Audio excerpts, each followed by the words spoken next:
First proper vlog of 2019. I drive 5 minutes up the road, turn the camera on, only to realize I left the battery at home, turned around, got the battery, we're good to go.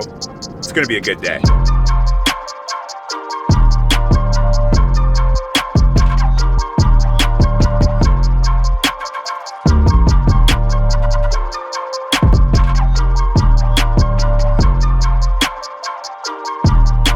Well, it's a new year. Can putt with the flag stick in.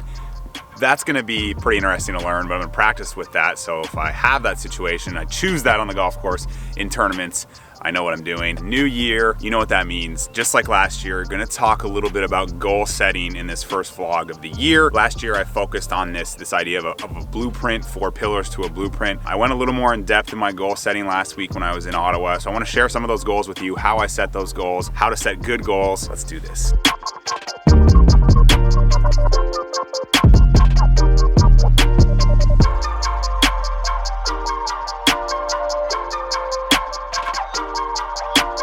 So goal setting, obviously this is everywhere in the early parts of any year, and people love to talk about resolutions, goals, and motivation and this and that. But I think anyone that's watched the channel for some time knows that goal setting motivation is something that I'm focusing on all the time. And I think it birthed a long time ago, but I worked for Lululemon in 2009 for the first time, and their culture, a big thing is goal setting. And we have to read books by Brian Tracy, who's probably one of the best goal setting gurus there is. I'm using some of the stuff I learned from that, but I also found an article, which I'm gonna link below, which is basically 5 golden rules for setting goals, and I'm gonna focus on one of those golden rules. So I'm gonna link the article below so you can read all the 5 rules. The second rule they say is set SMART goals.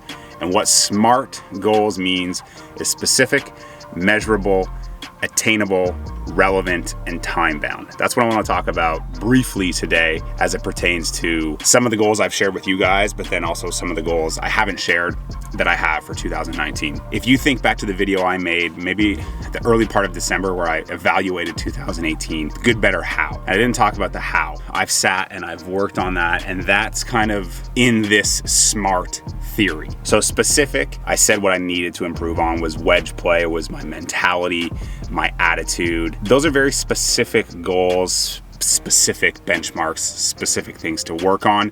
Measurable, obviously I can measure it based on keeping statistics on my wedges, maybe keeping mental notes on my scorecards with how I'm achieving the things I want to achieve in terms of my attitude, in terms of mentality and those things. Attainable, I'm not setting goals that are just so unrealistic where I want to hit my wedges 2 feet from the hole every time, or I want to have 0 negative thoughts on the golf course. I know that to improve from, say, hitting it 20, 25 feet or 25, 30 feet on average to 15 to 20 feet on average, that's attainable through the right type of practice. Obviously, it's very relevant because it's gonna help my play, and time bound. I can set specific time benchmarks for these goals within my season, in the early part of my season and the next part of my season, because I'll evaluate it as we go. And again, attitude, mentality, negative thinking, those things, I can set attainable ones of those. Relevant, again, because it's gonna help my golf game.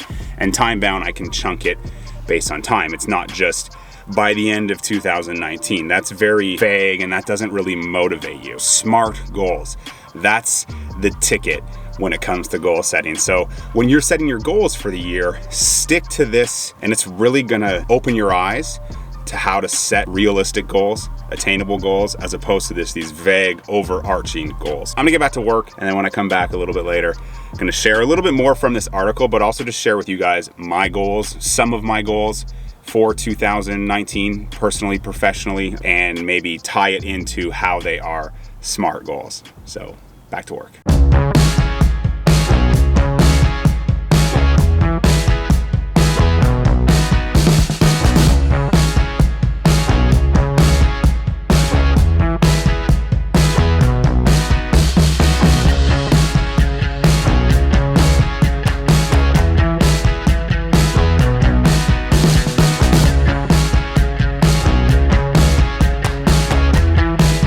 Promised you that I was going to talk about some of my goals for the year.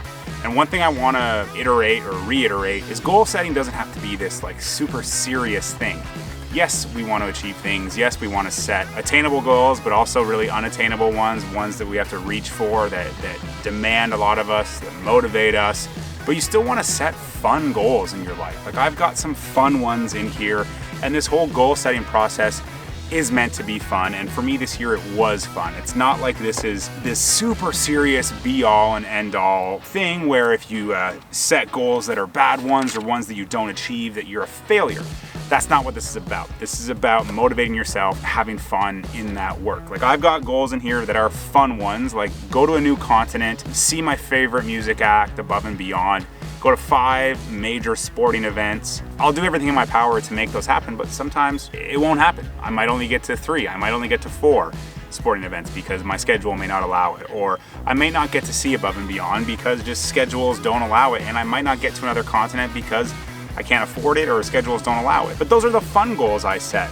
I've also got personal ones and professional ones. I'll share a few of them with you, and they're all in the vein of that article that I linked below, but also more specifically in this SMART goal setting. I have personal goals about my weight, my health. I'm gonna be 35 years old in March, and if I wanna keep competing, I need to be flexible, I need to be strong. I'm changing my diet so that I don't battle with inflammation, I don't battle with the stomach issues I battle with. I can recover faster, and I'm in the gym and I'm trying to lift a little bit more so I can gain some strength to help my body avoid injury. So all of those are SMART goals. Specific, they're measurable, they're attainable, they're relevant, and they're very time bound because I want to do it within this year, and the sooner I can achieve, say, a body fat goal or a weight goal, the better. Another personal goal that I am really honed in on is practicing gratitude. I'm making it a point of every morning in my journal just writing down 3 things I'm grateful for. I think it's very easy in our day and age to lose sight of being grateful for the things in our lives, the opportunities we have, and this is something that is a big component of what Brene Brown writes about and teaches, and she's one of my favorite authors and speakers. So I've always been like, yeah, I'm grateful, I think about it, but I'm practicing it, I'm making it measurable by writing it down every morning, and it can be things as serious as a friend, or Kelly for that matter, or things as fun as coffee. Like, things that I'm grateful for, that's something I'm doing in my personal goals for 2019. And then professionally, I've got goals within golf, within YouTube, and then some financial goals. And they're all SMART, they're specific, they're measurable, they're attainable, they're relevant, and they're time bound. I'd love to make X amount of dollars this year on the golf course so that I can pay off X amount of dollars on my debt. And it's not an unattainable amount of money. It's not millions of dollars because that's not realistic. Where I'm playing, what I'm doing, I don't think that's in the cards, so I'm not setting a ridiculous goal there. The ridiculous, like, striving for goal would be playing in a PGA Tour event. I know that's going to take some serious work. That's going to take playing well at the right time, be it US Open qualifying, Canadian Open qualifying, or if I try any other Monday qualifiers. That's the big goal. I have more attainable goals of getting status. That's why this quest for the card series is coming on the channel. That's another goal of mine, to make that series a reality. So that still fits in this SMART framing. Getting status, it's time bound. I have Q School coming up. I'm going to be doing Monday qualifying for the web. I'm going to be doing Mackenzie Tour School. So it's attainable, it's relevant, it's time bound, it's specific, and it's measurable. I'm either going to do it or I'm not going to do it. I have goals for the channels in terms of how many views I'd like to get or how many subscribers I'd like to get, but I'm not married to those. I know that what it will take will just be making quality content and a bit of luck, right place, right time, collaborating with the right people. I know that in YouTube there is a lot of luck involved, but if you can just keep creating quality content, people are going to be watching it.